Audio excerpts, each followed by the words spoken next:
ask questions instead of giving direct orders. We just read in Parshas Bereshis, what was the first thing God said to Adam when he sinned? Where are you? Where are you? Ayeka, right? Ayeka is the same word as Echa, how. We read Megillah Echa, right, which means like Echa, how could you? Ayeka, right? Where are you? It's when you ask questions instead of giving direct orders, it gives people the opportunity to express themselves. No one likes being commanded or ordered, right? Have we all had that feeling of clean your room, right? Make a left, do this, right? Even God said to Adam and Chava, he gave him a moment of like, where are you? So instead of saying, I feel like women especially like to give like ultimatums. It's like a very woman thing of like, we're either going here or else we're not going. I'm like, either call me or like forget it. I'm done with this relationship. Like women are just very much like, I'm standing up for my point. But when the moment you ask questions, it opens the conversation up. So instead of saying, we're going to my parents for Pesach this year, right? Because we went to your parents for the past 15 Pesach. Say, what do you think I'm going to my parents for Pesach this year, right? Instead of telling your parents, I'm going to Israel, like you finally build up the courage, I'm going to Israel no matter what you say. Mom and Dad, what do you think of me going to Israel, right? Give them an opportunity. Instead of whenever I drive in the car with my sister, she stopped listening to me. I get I don't know, I'm not like this anywhere else. Just when people are driving, I have like, for some reason, I have such confidence that I know where I'm going, that now I know that I never know where I'm going. So whenever I tell my husband make a left, he's like, are you sure? My response is always, whatever I say, do the opposite. Because I know I do not know where I'm going. But my sister, anytime I'm in a car with her, she prefaces, I'm not listening to anything you say. And I'm like, don't. I know I don't know where I'm going.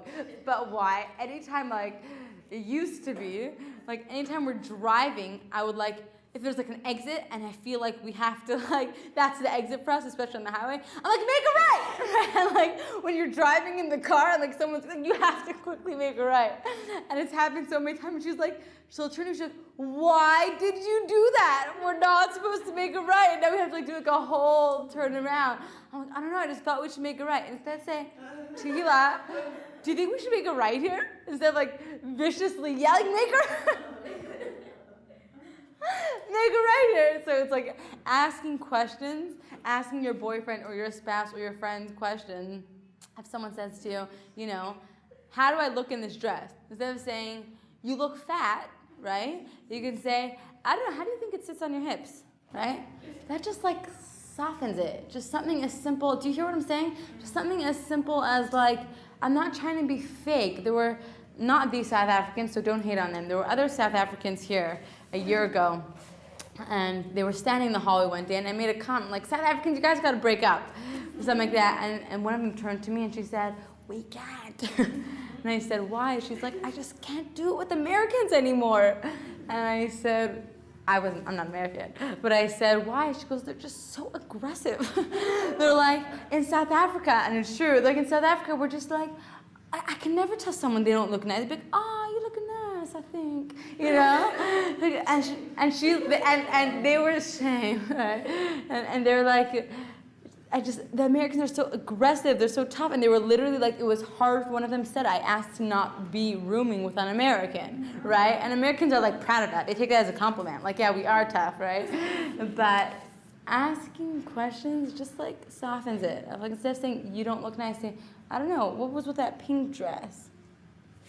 Okay, any questions or comments on ask questions instead of giving direct orders? Yes? What if, like, what if the answer that you're going to get is one that you don't want? Like, the example you gave, going to Israel and telling your parents, like, exactly that one. Like, what if you know that no matter what, they're going to be, like, not supportive? Okay, so what would be the alternative of asking them? That's a great example. One option is, Mom, Dad, I'm going to, one of them is saying, yeah. If you were to preface it and start talking to be like, telling them how much it means to you, how much you think it'll be good for you, just telling them positives of how it'll impact you and what it means to you. You just hope that. And then say, I'm going to Israel? Yeah, like, instead of just be like, we're going, I want to go, or to ask, when you know they're like gonna say no, don't go, if you're like, Mom and Dad, like, this is why I wanna go, this is what I wanna do, and what it means to me. Okay. What would be the difference between the two? Are both the outcomes the same? You're going to Israel? Yeah. I mean, regardless of what they say, you're going to Israel, Yeah. right? So there's something called, Stephen Covey coins this, which I think is great. I don't remember if we learned it here. It's PPC. Have we spoken about that? PPC. P is product. PC is product capability. He's speaking in business terms. I'll break it down. Meaning product is the result. I'm going to Israel. Product capability is the process of it, the relationship with them. P is basically the result, and PC is the process of how you're going to get there. So he gives the example of a chicken. You want a chicken, and you want it to lay eggs. So there are two ways to go about it. You can either bang the chicken up and down and shake those eggs out of it, which can work, okay? And then you got your eggs. You got the eggs. You got the 10 eggs. Are you happy? Now your chicken is dead or an abused chicken. Or you can feed your chicken, take care of your chicken. It will take longer, but then you have the eggs. So we all have that in life. The process, the relationship with the person, which is, there's a line that I really hold by, which is, when two people leave each other, the only thing that's left is the emotions that were between them. Is the feelings that were between them, right? You leave a person, no matter what they said. They could have said like the most nicest speech to you, but you just feel whatever feelings they had towards you. You know what I'm talking about? You just feel they like you. They were condescending to you. You just feel it. So the result is I'm going to Israel. That's the P. We're going to Israel. Now, did you destroy the PC and now your chicken will no longer lay eggs, right? So let's say the example of, and this is so important in our relationships, let's take the example now, I'll go back to Israel. Let's take the example of driving in a car, okay? Let's say my husband is driving in the car and I know we should make a right, okay? But I'm like, do you think we should make a right? And he's like, no. The quick calculation in my head is, do I want the P or do I want the PC? Do I want to be right or do I want to have peace between us? I hope the answer is I want to have peace between us. There are times in life where MS, you need to stand up for MS, which is truth. No matter what, HaKadosh Baruch Hu, Hashem said this, I'm standing up for it. Majority of the times in life, they're not moments like that. Like when the Maccabees stood up, right, by the times of Hanukkah, Mi Hashem Elai, who's ever with Hashem, come with me, right?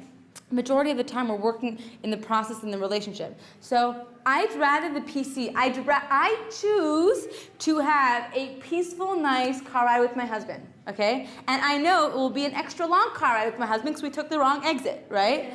But instead of saying, make a right, where I got what I wanted, but I lost, right, I just yelled at him to make a right, then go the long way. So let's say the result is, and tell me if this is answering you, the result is I'm going to Israel. You can either have I'm going to Israel, and what Ellie said is correct. You should do that regardless of like, let me show you how it's really good for me. It's really helped me, and don't worry, I'm not going to get brainwashed. I'll show you stories of people who got brainwashed, and I'll show you my friends who went there. They're normal, they're right. So the result is I'm going to Israel. You can either say that and you're going, or you can ask them. Even if you say it and you're going, they're still going to tell you they don't want you to go. Is that correct, Nicole? Right? They'll still tell you they don't want you to go, right? Or you can just ask them. They'll tell you don't want them to go. And they'll say, I hear what you're saying. You don't want me to go because of this. That's a totally valid concern. But not everyone has a knife in Israel. Really, they're not all going to kill us. Or no, I'm not going to come back wearing a hijab and my eyes will not be covered, right? And have a conversation with them. When my daughter wants to, what was this funny thing she said? I don't know what, she'll ask me these ridiculous things. We'll be right before bedtime, and she'll be like, hey, just one more thing. Could we play one more game, sing one more song, and could I have a bag of chips, right? So I could just say, are you crazy? You're an hour past your bedtime, and no, right? Or I could treat her like a human being, which she is, and say, you want chip? And chips I also want chip. They're not healthy. We don't have chips by bedtime, right? And enter into dialogue. So I guess my question to you is, what do you lose by asking if you're going to get an answer that you don't want? I mean, if you're if you're afraid of having to defend yourself or afraid of like not having enough to say in response to the answer that you don't want, you know. So then don't ask. So then don't ask. Don't always use this. Okay. There are times, right, we don't believe in rabbi shopping, which means let me have a question, let me see which rabbi will give me, like Google rabbi. I learned this lesson the difficult way when we had a certain shaila about baby wipes on Shabbos, whatever, and we couldn't get a hold of our rabbi. We asked someone else, and he gave us an answer that was a machmir answer, very stringent, and we kept to it for about a year. And everyone I saw was doing different than I was doing until we finally spoke to our rabbi, and he's like, "Why are you doing that? You don't have to." And we switched back because that's what our rabbi said. So there are times when my husband and I will have shailas, and we questions, and we can't get What's a a shaila is a question, like she'ela, just like so. When my husband and I have a question, thank you for asking, and then we can't get a hold of a rabbi, so we won't ask until we can get a hold of him. So if you will not get the answer that you want, and you will not be able to defend yourself, and then you'll feel stuck, don't ask. Then you're right, don't ask. But I'm saying if the process is going to be the same, that regardless you're going to Israel, and when you tell them you're going to Israel, and they're regardless going to fight you on it, and regardless you're going to have to fight back, then what do you lose by inviting them into that and saying, your opinion's important to me, that's why I'm asking you. You hear? And give me other examples?